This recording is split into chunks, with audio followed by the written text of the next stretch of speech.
नमस्कार, रफ्तार मीडिया देख रहे हैं आप। मैं हूं देवेंद्र कुशवाहा।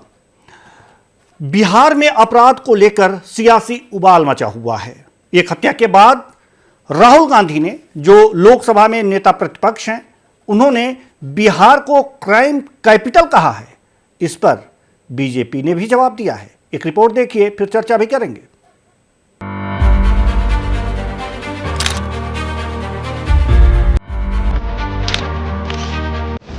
राहुल गांधी का बीजेपी पर हमला, सीएम नीतीश कुमार पर फूटा गुस्सा, सोशल मीडिया पर निकाली भड़ास। बिहार को बताया भारत का क्राइम कैपिटल, बीजेपी ने दिया करारा जवाब। 4 जुलाई की देर रात गांधी मैदान थाना क्षेत्र के पास गोपाल खेमका को बदमाशों ने गोली मारकर हत्या कर दी। गोपाल खेमका पटना के मगध अस्पताल के मालिक और एक जाने माने व्यवसायी थे। बदमाशों ने उन्हें करीब से गोली मारी और मौके से फरार हो गए। यह घटना राज्य में बढ़ते अपराधों और व्यापारियों को निशाना बनाए जाने की कड़ी में एक और गंभीर वारदात है, जिस पर लोकसभा में नेता प्रतिपक्ष राहुल गांधी ने बीजेपी और बिहार के सीएम नीतीश कुमार पर जोरदार हमला बोला।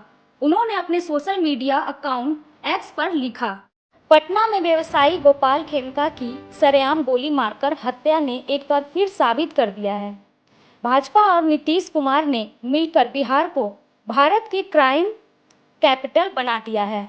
आज बिहार लूट, गोली और हत्या के साए में जी रहा है। अपराध यहाँ नया नॉर्मल बन चुका है और सरकार पूरी तरह नाकाम। जो सरकार आपके बच्चों की सुरक्षा नहीं कर सकती, वह आपके भविष्य की जिम्मेदारी भी नहीं ले सकती। हर हत्या, हर लूट, हर गोली एक चीख है बदलाव की।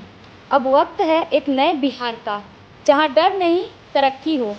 इस बार वोट सिर्फ सरकार बदलने का नहीं, बिहार को बचाने का है।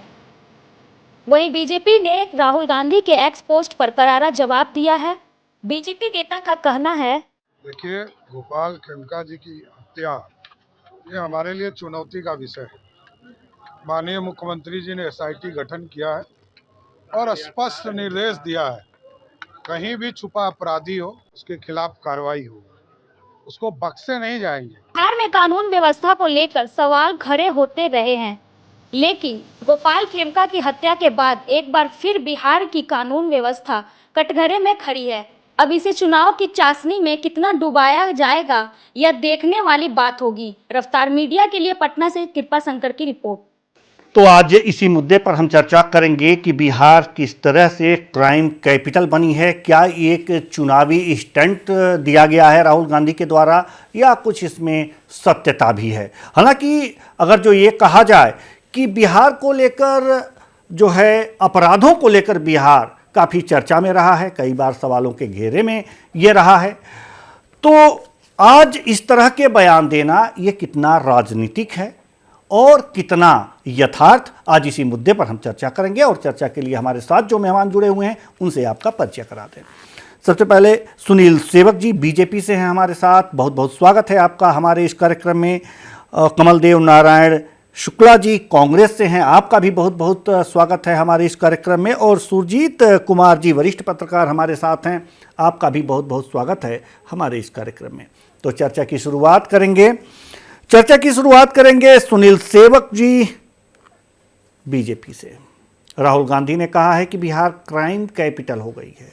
नीतीश जी के नेतृत्व में 20 सालों तक सरकार रही है बिहार में, और एक तरह से कहा जा सकता है कि ये लोग ये भी सुनने में आया है कि जो क्राइम है उस पर कंट्रोल हो रहा है, लेकिन दिन दहाड़े हत्या, ये क्राइम कंट्रोल का कौन सा उदाहरण है? सुनील सेवक जी। देखिए, विगत कुछ महीनों में बिहार में स्वाभाविक रूप से अपराध की घटनाएं बढ़ी हैं।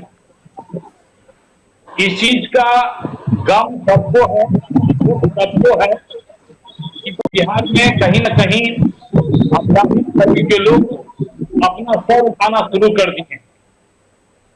लेकिन थोड़ा मैं इस चीज को पीछे ले जाना चाहता हूं। मात्र 6 महीने पहले या 4 महीने पहले ये चीज बढ़ गई है। ये सोचने विषय है कि आखिर 4 वर्ष तक यही बिहार की पुलिस, यही प्रशासन सब कुछ ठीक ठाक करके रखी थी। लेकिन जब चुनाव का वक्त आया है, 4 महीनों में विपक्षी संरक्षित अपराध को जानबूझकर लोगों ने बढ़ाने का काम किया है। जी। प्रशासन पुलिस कार्रवाई करने के प्रति चुस्त है, है अंजाम को पहुंचा भी रही है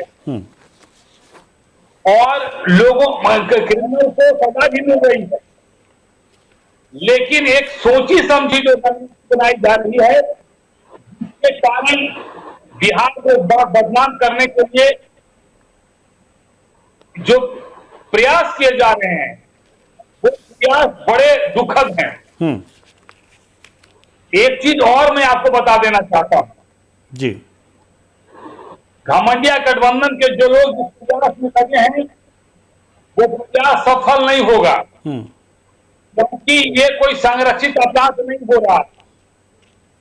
बिहार की जनता उस दिन को भी देखी है कि जहां घटना घटी थी और खोजी कुत्ते आते थे और वो कुत्ते घूमते घूमते जहां तक जाते थे, वहां से पुनः उनको लौटा लिया जाता था, क्योंकि जो जिस जगह पे वो कुत्ते जाते थे, 2 सप्ताह के संरक्षित लोग वहां बैठे होते थे। आज वो चीज नहीं है। आज कोई अपराधी, कोई खोजी कुत्ता किसी संरक्षित नेताओं के पास नहीं जा रहा है। अपराध बढ़े हैं, स्वीकार करते हैं, सब स्वीकार कर रहे हैं, लेकिन ये भी तय है कि बिहार की जनता इसको देख रही है, ये अपराध हो रहे हैं वो संरक्षित अपराध नहीं है, ये विरोधियों के द्वारा एक चाल चली जा रही है बिहार को बदनाम करने की, बिहार की ताकत को खराब करने की। क्योंकि चुनाव का वक्त है और मात्र 2-3 महीना आपने देखा होगा किस तरह से वो कान आया है। इसका भी उचित इलाज होगा और जो क्रिमिनल हैं वो सबक सीखेंगे, क्योंकि सभी लोगों ने ये मान लिया है कि अब जहां भी वो इनकाउंटर बहुत जरूरी है, वो ऑपरेशन लंका जो माननीय डीजीपी विनय जी ने चलवाया है, उसके परिणाम कुछ दिन में दिखाई पड़ेंगे और जो जानबूझकर बिहार को बदनाम करने की कोशिश कर रहे हैं, उनको भी जनता के बीच तो ये मान लिया जाए, ये तो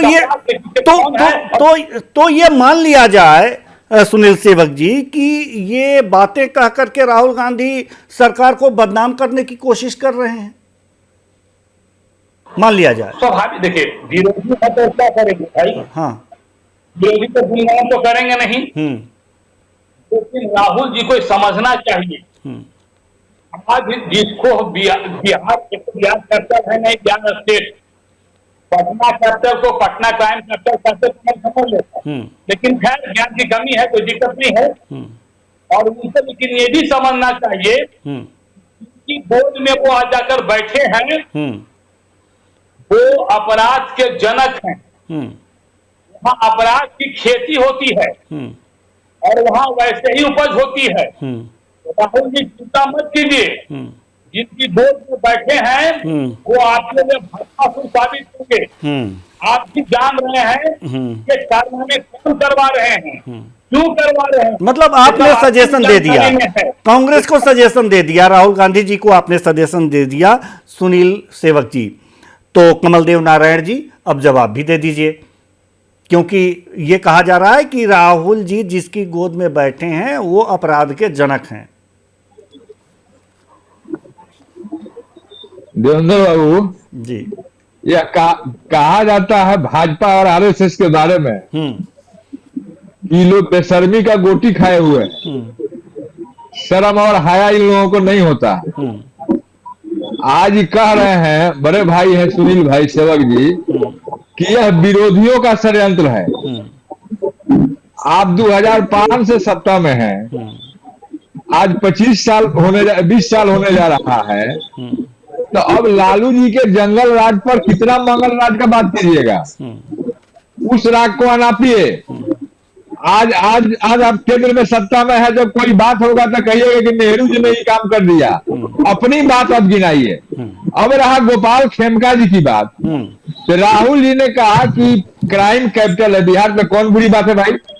आप अखबार उठा के देखिए, अपने न्यूज चैनल पर देखिए, हालांकि बहुत सारा अपराध को गोदी मीडिया सामने नहीं आने देती है, इसके बावजूद भी यह गोपाल खेमका का मर्डर हुआ, दिन दहाड़े हुआ, और इसके पहले इनके बेटा का मर्डर हुआ। तो आखिर उनके बेटा के अपराधी को आज तक सजा क्यों नहीं मिली?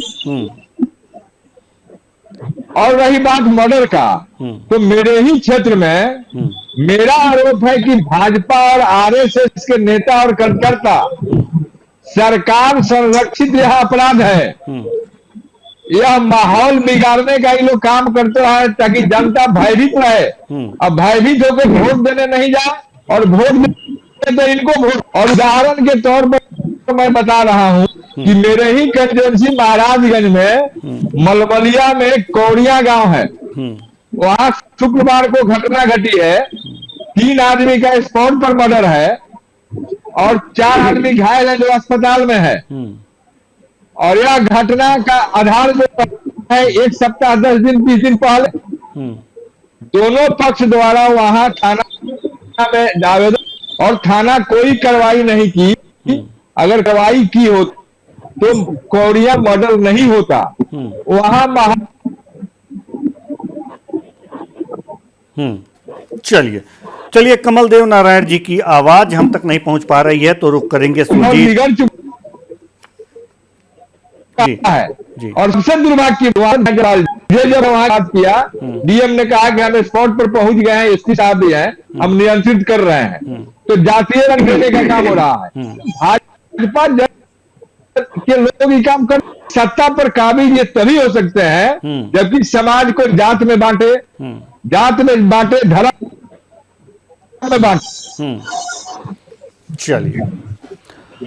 चलिए आएंगे कमल देव नारायण जी आपके पास आएंगे। आपकी आवाज रुक रही है। जी, आपकी आवाज रुक रही है सर, आपकी आवाज रुक रही है, शायद नेटवर्क प्रॉब्लम है। तो सुरजीत कुमार जी, हम आपके पास आना चाहते हैं। सुरजीत कुमार जी, सवाल यहाँ पर यह है कि तुलना की जाती है लालू यादव के कार्यकाल से, नीतीश कुमार जी के कार्यकाल, दोनों में तुलना की जाती है। क्या लगता है कि जो अपराध हैं किसके कार्यकाल में ज़्यादा हुए थे, और क्या कंट्रोल की जो बात की जाती है कि 20 साल में कंट्रोल हुआ है, वास्तव में हुआ है या नहीं हुआ है? जी सुरजीत जी। जी देवेंद्र जी, देखिए यहाँ पे मैं एक बताना चाहूंगा कि जिस तरीके से अभी सुनील सेवक जी को मैं सुन रहा था और वो बता रहे थे कि लालू प्रसाद के शासनकाल में यहाँ पे जंगल राज कायम था और फौजी कुत्ते जाते थे और सत्ता संरक्षित अपराधी के घर पहुंचते थे और वहां से लौट के वापस उनको बुला लिया जाता था। तो अगर उनकी ऐसी स्थिति थी तभी तो एनडीए को मौका मिला और पिछले 2005 से मुख्यमंत्री नीतीश कुमार यहाँ सत्ता पे हैं। और आज फिर 15 साल पहले की बात बता रहे हैं, और चूंकि कानून व्यवस्था यहाँ बिहार में निश्चित तौर पे काफी बिगड़ चुकी है। जिस तरीके से गोपाल खेमका की हत्या हुई है, अगर कहा जाए तो पटना का जो काफी संवेदनशील इलाका वो माना जाता है, जहाँ पे कि गांधी मैदान थाने से कुछ कदम की दूरी पे है, वहां पे पुलिस एसपी जो है, पुलिस अधीक्षक का जो वहां पे आवास है, उनका कार्यालय है। और ऐसे वीआईपी इलाके में अपराधी आते हैं और हत्या करके और आराम से निकल जाते हैं और पुलिस का कहीं से कुछ अता पता नहीं होता। तो निश्चित तौर पे यहाँ पे ये सोचने वाली बात होगी और अपनी गलती जो है दूसरे के ऊपर टालने से नहीं होगा। इस तरीके से ये कह रहे हैं कि ये विपक्षी के संरक्षित अपराधी हैं, तो सरकार आपकी है, पुलिस आपकी है, सारा महकमा आपका है, तो आप उन लोगों को चिन्हित करिए, उनको पकड़िए, उनको सजा दिलाइए। किसने रोका है? अगर कोई विपक्षी सत्ता और विपक्षी के अपराधी हैं और वो इस तरीके के अपराध में शामिल हो रहे हैं तो उनको पकड़िए और उनको सामने लाइए, सजा दिलाइए। बिल्कुल। और यहाँ पे जनता को उससे तो मतलब है नहीं, जनता को तो चाहिए क्राइम कंट्रोल और क्राइम कंट्रोल पहले था, लेकिन पिछले कुछ दिनों की बात करें तो निश्चित तौर पे यहाँ पे कानून व्यवस्था बिगड़ती जा रही है और पुलिस की निष्क्रियता हमेशा सामने देखने को मिल रही है। जी सुनील सेवक जी, हम आपके पास आएंगे। सुरजीत जी ने भी कहा है कि अगर आपको लग रहा है कि ये विपक्ष जो है बदनाम करने की साजिश कर रहा है और इस तरह के अपराध करा रहा है, तो सरकार आपकी है, आपको रोका किसने है कि इनको मत पकड़िए, बदनाम करने दीजिए? हमें तो रोका नहीं है। और मैं कह रहा हूँ कि मेरी प्रशासन पुलिस के साथ क्राइम की विवेचना कर रही है, के पास पहुंच रही है, क्रिमिनल को सजा भी दी जाए। उस प्रक्रिया में कहीं से कोई चिंता नहीं बढ़ती जा रही है, लेकिन परिणाम अपेक्षित नहीं आ रहे हैं। ये घटनाओं का उद्भेदन होता है, घटनाएं घट जा रही हैं। मैं इस चीज से सहमत हूँ, अभी और कड़ाई करने की आवश्यकता है। देखिए, अब ये बात मैं बोल तो रहा हूँ हृदय पर पत्थर रखकर, क्योंकि उस प्रशासन में भी ऐसी मानसिकता के लोग बैठे होते हैं। अब उनका भी चिन्हित करना है। आप ही समझिए चीज को, जानबूझकर ऐसे चीजों को प्रश्रय भी कर देते हैं, क्योंकि वो उसी विचारधारा से जुड़े होते हैं। अब इनको भी चिन्हित करना है और इन लोगों को भी खबर नहीं, अपराध सुनिए, नहीं सुनील सेवक जी, नहीं सुनील सेवक जी, मेरी बात सुनिए कि अपराध आज से तो हो नहीं रहे हैं, अपराध तो लालू यादव के कार्यकाल से हो रहे हैं। 20 साल हो गए, नहीं 20 साल हो गए, 20 साल हो गए नीतीश जी को बिहार में, बिहार की कमान उनके हाथ में है। ऐसा तो है नहीं कि 5 साल पहले दिया गया है उनके हाथ में कमान, तो 20 साल से हैं। तो क्या आप जो है, आपकी सरकार जो है, क्या ये पहचान कर पाने में असमर्थ क्यों है? क्यों असमर्थ हो जा रही है? अभी पहचान और कड़ाई करने से भी आपको किसने रोका है कि अभी तक 20 साल में आप कड़ाई नहीं कर पाए? कह रहे हैं कि अभी और कड़ाई करने की आवश्यकता है, तो क्यों नहीं कर रहे हैं? अगर कड़ाई करने से अपराध रुकेगा तो करना चाहिए ना आपको। देखिए, मैं पूरी सरकार अपराध को रोकने के लिए संकल्पित है, इसमें कहीं कोई दुराय नहीं। ये तो आम जनता भी देख रही है कि घटनाएं जरूर घट रही हैं, लेकिन घटनाओं को तो ऐसे होना चाहिए वो त्वरित कार्रवाई हो रही है। अब अपराधी को पकड़े भी जा रहे हैं, अपराध का जो मूल जड़ है उसको नष्ट करने का प्रयास किया जा रहा है। लेकिन आप देखिए कि मात्र 3-4 महीने पहले ही इस तरह से क्यों कितना गया अपराध, इसको गौर करने की जरूरत है। 4.5 साल तक तो ऐसी कोई घटना नहीं घट रही थी, कुछ घटना जरूर घट रही थी, लेकिन पिछले 2-3 महीने से एक तरह से समझ लो कि जानबूझ को लगता है कि सुनील सेवक जी, एनसीआरबी के आंकड़े हैं हमारे पास, मत कहिए ऐसा, जवाब देने दीजिए। जी कमल देव नारायण जी, जवाब दीजिए। आ रहे हैं हम उस पर, पहले जवाब सुन लीजिए, पहले जवाब सुन लीजिए। क्राइम कंट्रोल के लिए कि इनको कितना समय चाहिए? 90 से लेके 2005 तक 15 साल के जंगल राज का आज भी आपके प्रधानमंत्री से लेके गृह मंत्री तक भाषण देने में गुरेज नहीं करते हैं। आपको 20 साल दिया गया, आखिर क्यों नहीं कंट्रोल हो रहा? और आपके एमपी खड़ा होके जातीय दंगा कराने के पक्ष में के घर में आग लगवाएंगे तो क्या होगा? खेमका जी के बेटा के मर्डर का उद्भेदन हो, सजाए मिले, कौन रोका था? ईमानदार बैठा दे और डीजीपी के नाम पर आप यह काम करेंगे और दरोगा और एसपी का पोस्टिंग आप पैसा लेकर करेंगे तो क्राइम कंट्रोल कहां से होगा? यह जो कारखाना बना हुआ है पुरास्पर का, इसको तो ईमानदारी पूर्वक पहल कीजिए आप।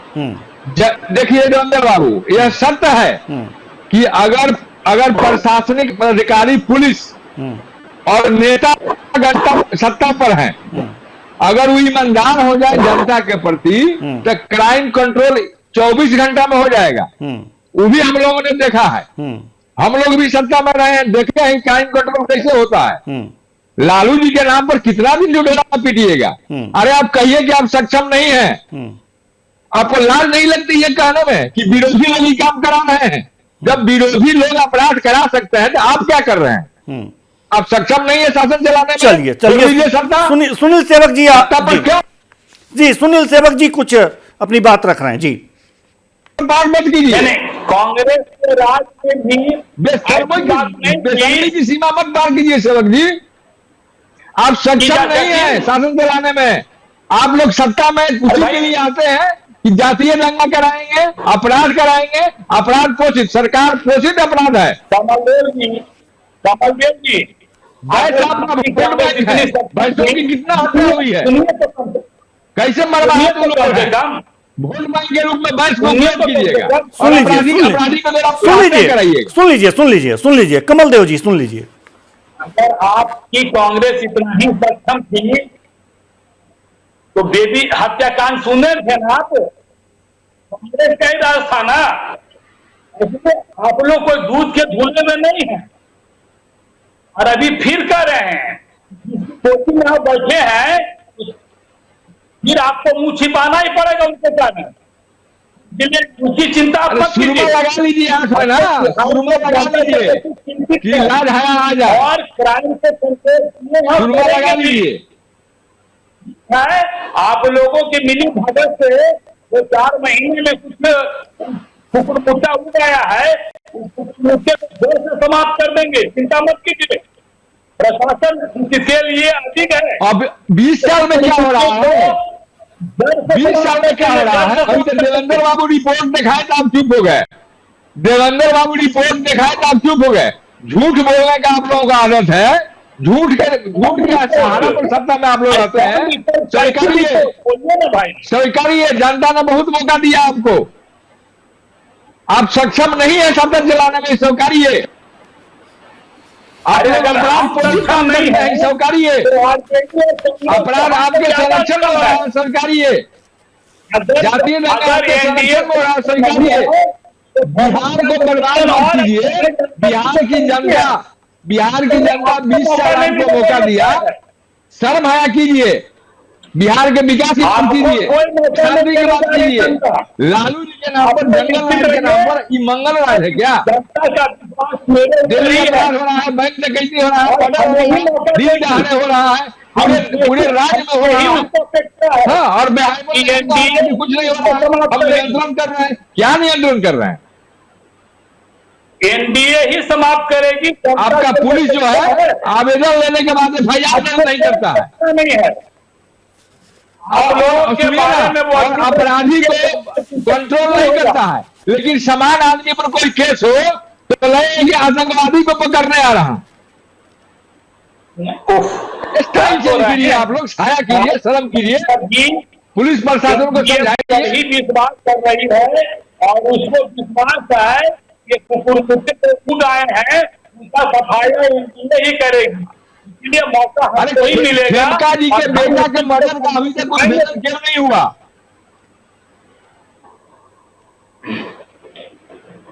चलिए, सिवान के भगवानपुर में 20 दिन पहले FIR के लिए आवेदन दिया गया, दोनों पक्ष में FIR क्यों नहीं हुआ?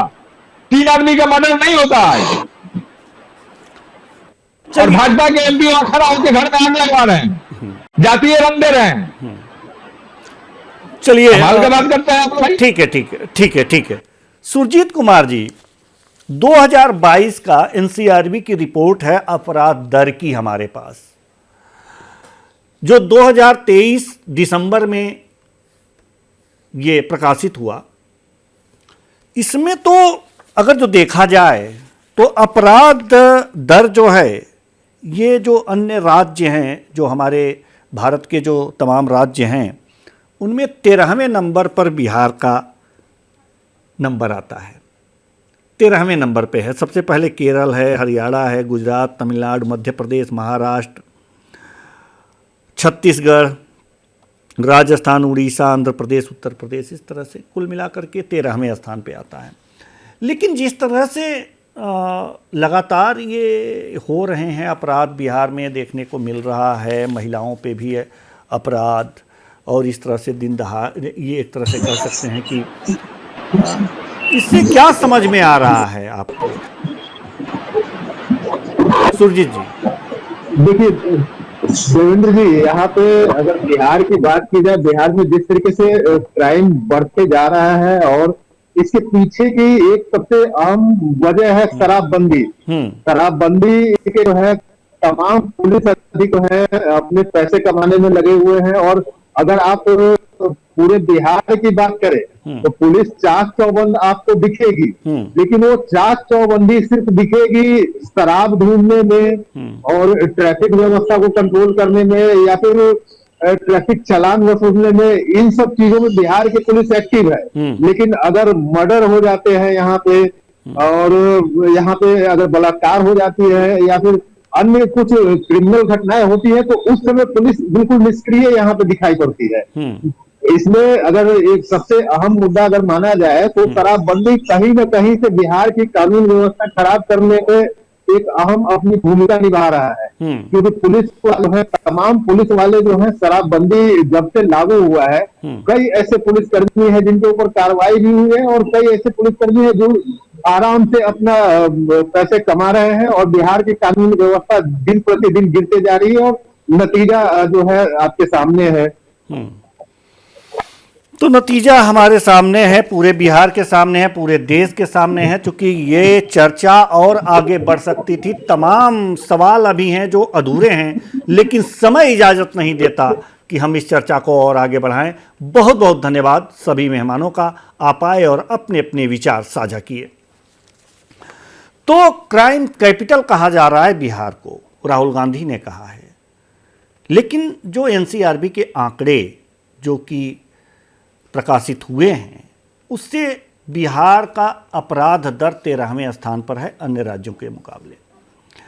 तो आंकड़े में तो कम हैं, लेकिन जिस तरह की बातें सामने आ रही हैं, 2022 के आंकड़े एनसीआरबी ने जो दिए हैं उसके अनुसार तो हाँ, बिहार में अपराध कम हुए हैं, लेकिन जिस हिसाब से इस समय अपराध सामने आ रहे हैं उसको लेकर यह कहा जा सकता है कि अपराध में वृद्धि हो रही है।